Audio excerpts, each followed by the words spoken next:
Hello, fourth graders. This is Mr. A, and we are making a video to support you with your homework for this week.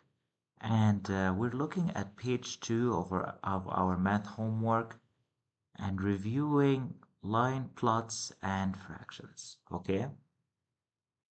So, line plots um, is a tool that shows measurements and data. Okay, so in our homework, we have different lengths of lizards. Okay, so let's say we have lizards that are 2 and 1/3 inch. We have a second lizard that is 2 and 1/3 inch, and then a third lizard. So the first one was 2 and 1/3. The second one was 2 and 1/3 of an inch. Uh, the third one is 2 inches and 2/6. And then we have one that is 1 inch, 3 inch and 1/3 of an inch. So this is the fifth one. And then the sixth one is 2 inches and 1/3 of an inch, 1 and 1/6 of an inch, so 1 inch and 1/6. And then we have 3 inches, and then we have the last lizard is 2 inches and 1/3 of an inch. Okay, so these are different measurements of lizards. Okay, now we wanna create a line plot just to see what is the common length of lizards that we have in this group. Okay, so you already have on your homework page the line plot, but I'm gonna start one from scratch just so you notice the pattern. Okay, so a line plot is gonna start from 0.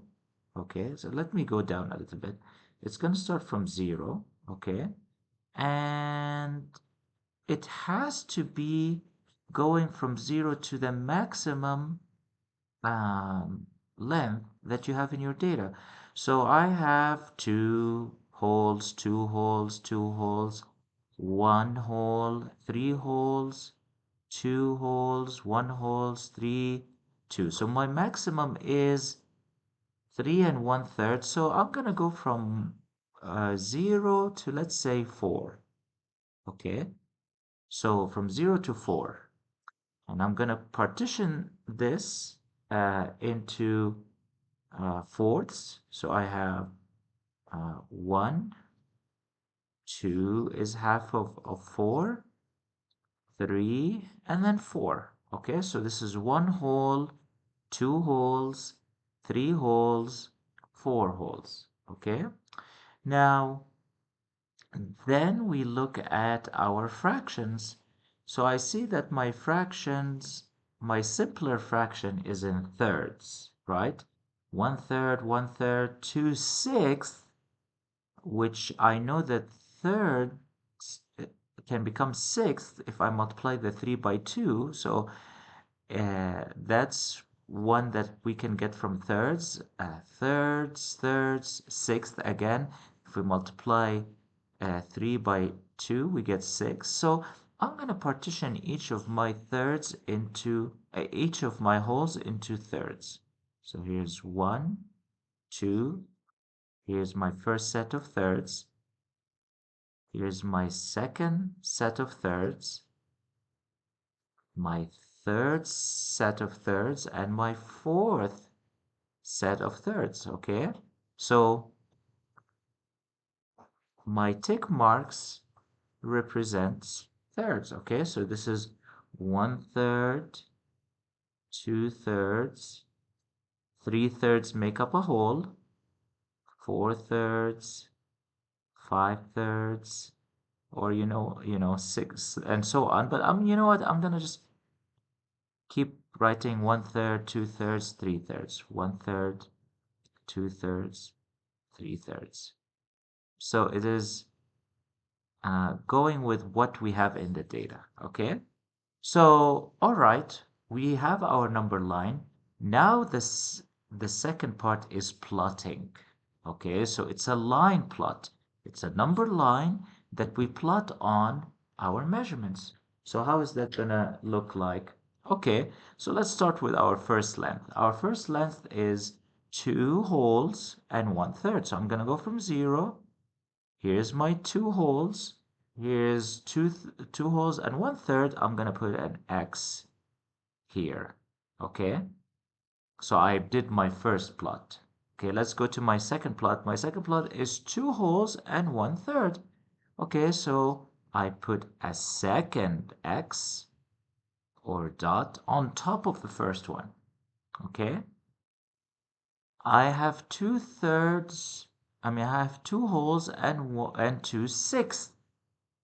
Um, Remember our trick that, okay, we can find the equivalent fraction of 2/6 by simplifying our fraction. So if the top number and the bottom number are even, I can simplify it by dividing both of them by 2. So 2/6 becomes 1/3. So it's 2 whole and 1/3. So 2 wholes and 2/6 is actually 2 wholes and 1/3. So, okay, now we have three lizards that have the same length.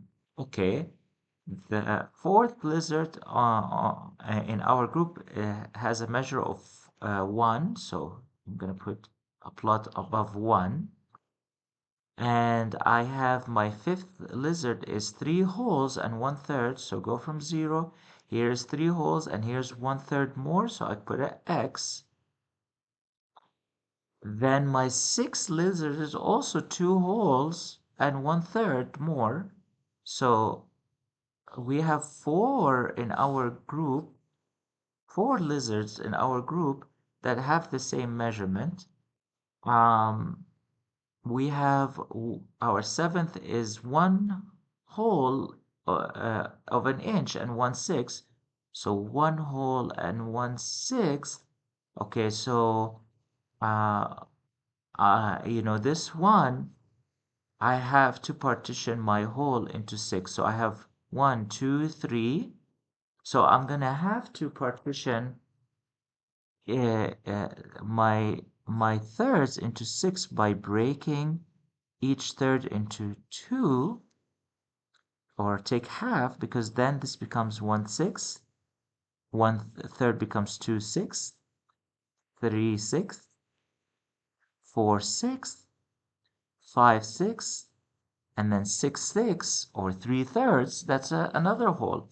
So 1 whole and 1/6 is actually over here.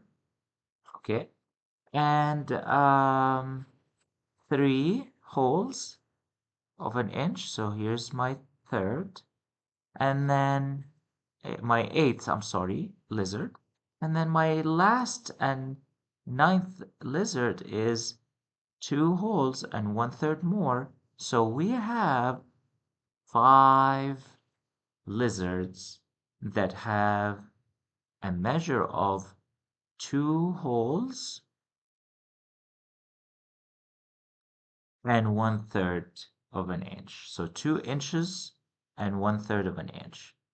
So then, once we have completed our number plot, we can answer some questions like, what is the most common length? What is the most popular or frequent length that we have in our group?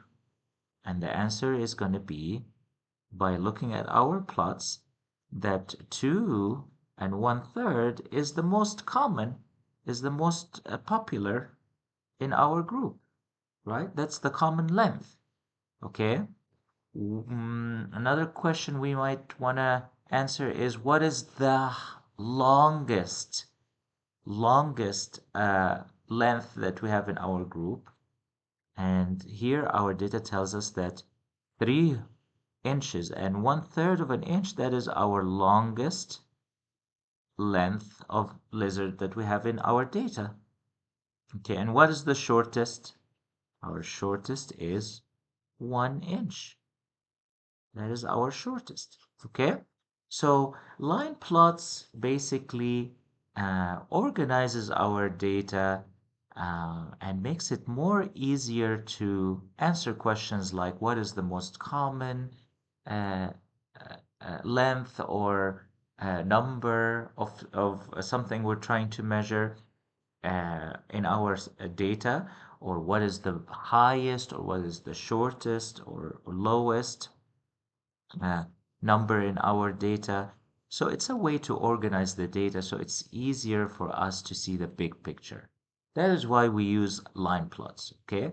And in my example, we have 9 different lengths, but line plots become more useful when you have a more larger data than what I have shown in this example. Okay, so when you're looking at line plots, look at the comment, look at the number line, look at the tick marks, especially when we're talking about fractions, and start plotting the lengths that you see above the plot line.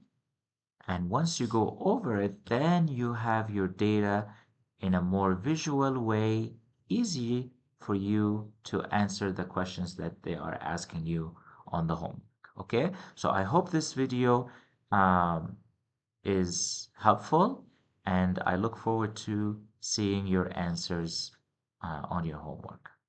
Thank you very much.